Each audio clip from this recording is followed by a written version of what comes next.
All right, everybody, what is going on? It's Jack, and welcome back to another video. And it's the weekend. Hardly anything new with Call of Duty ever gets revealed, let alone discussed.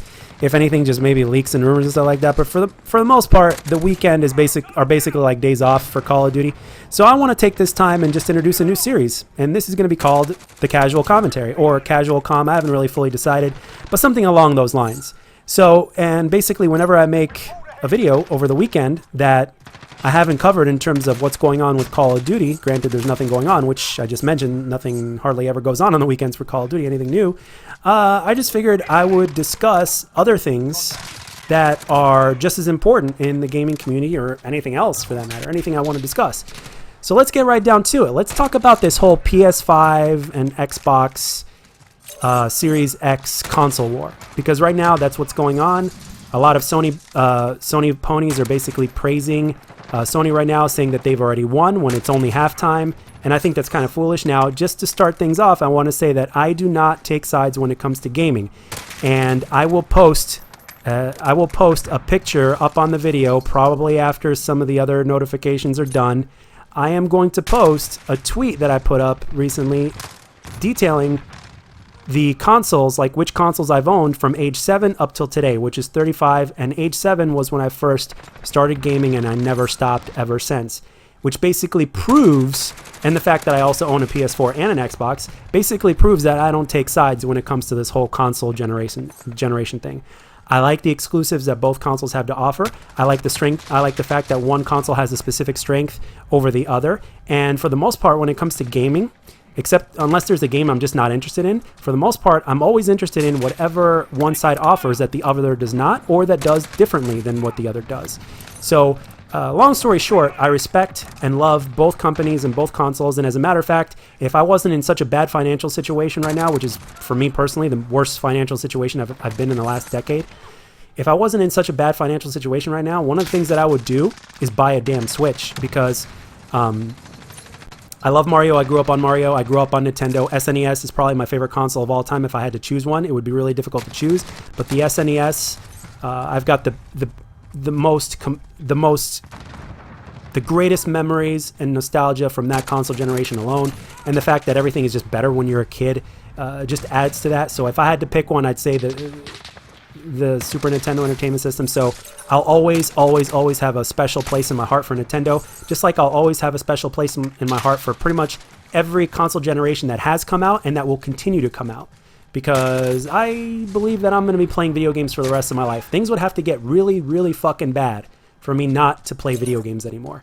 So the thing is that I don't take sides, and I really think it's foolish that a lot of Sony ponies on the internet are basically saying RIP Xbox when it's only halftime, when they haven't even showed their big main reveal yet. They did have some sort of reveal, whatever the fuck you want to call that thing, that was like, what, a few weeks ago or a month ago or whatnot, to where they were going to show gameplay, but apparently it was just trailers. It wasn't really gameplay. And we also found out that Assassin's Creed Valhalla, whatever we saw, was at 30 frames per second or something like that, or that the game is only going to be operating on 30 frames per second. So Microsoft definitely screwed the pooch on that one. They definitely fucked up, but at the same time, they haven't had their one major reveal yet to show legitimate gameplay and everything else that the console has to offer, and even just a glimpse as up to what they've been planning. Because one thing you cannot do, regardless of anything, okay?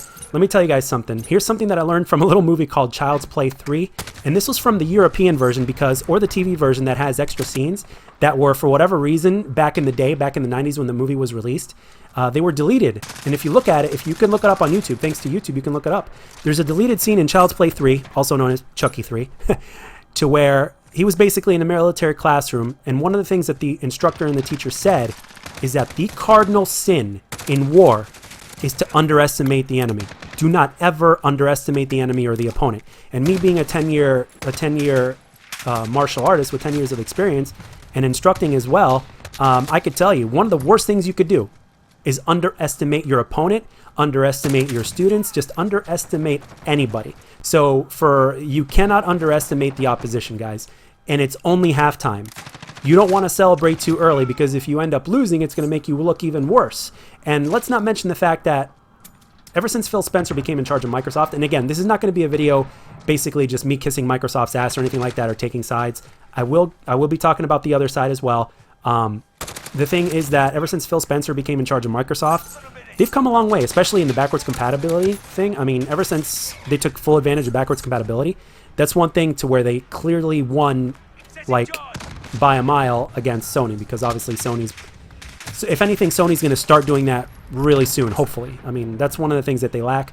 But one thing that Sony does incredibly well was they had the absolute opportunity when their console was getting released, or just before the console was getting released during E3, they had the ultimate opportunity for that 1-2 knockout punch, and they delivered it, and they delivered it perfectly.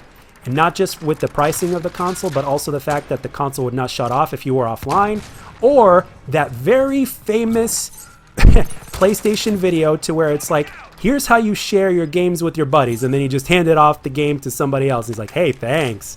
So, I mean, that was genius, and it was perfect, and it was a really good way to tell Microsoft to go fuck itself, because they definitely started off on the wrong foot, and I think even the most dedicated Microsoft fans will agree. And if you don't, you're just fucking, like, you're in denial. It's simple as that. So Microsoft had a rough start, but ever since Phil Spencer became in charge, they've slowly and surely been turning things around, and I think that they've learned a lot, and all that remains is to see how much they've learned and how much they catch up from what they've learned.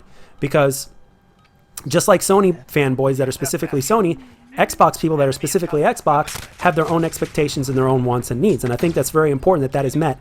And one of the things that needs to be met is not just for the console and everything that comes with it to be up to par with expectations, but that is also the pricing. And none of the consoles have revealed their pricing yet. They're basically playing a cat and mouse chess game here, to where, you know, they're waiting for one to strike before they strike or whatnot. Well, who knows? They might strike at the same time, and whoever ends up having the having the lower number ends up getting the edge or whatnot. But the thing is this, like, you can't, if anything that we should know from the last generation, and is that you can't really force anything up and down people's throats, and you can't really overcharge them depending on whatever it is that you're depending on offering.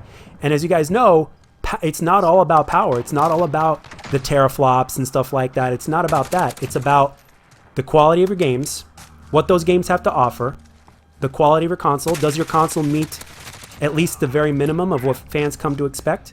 Because sometimes going overboard in any way, shape, or form can sometimes bite you up the ass.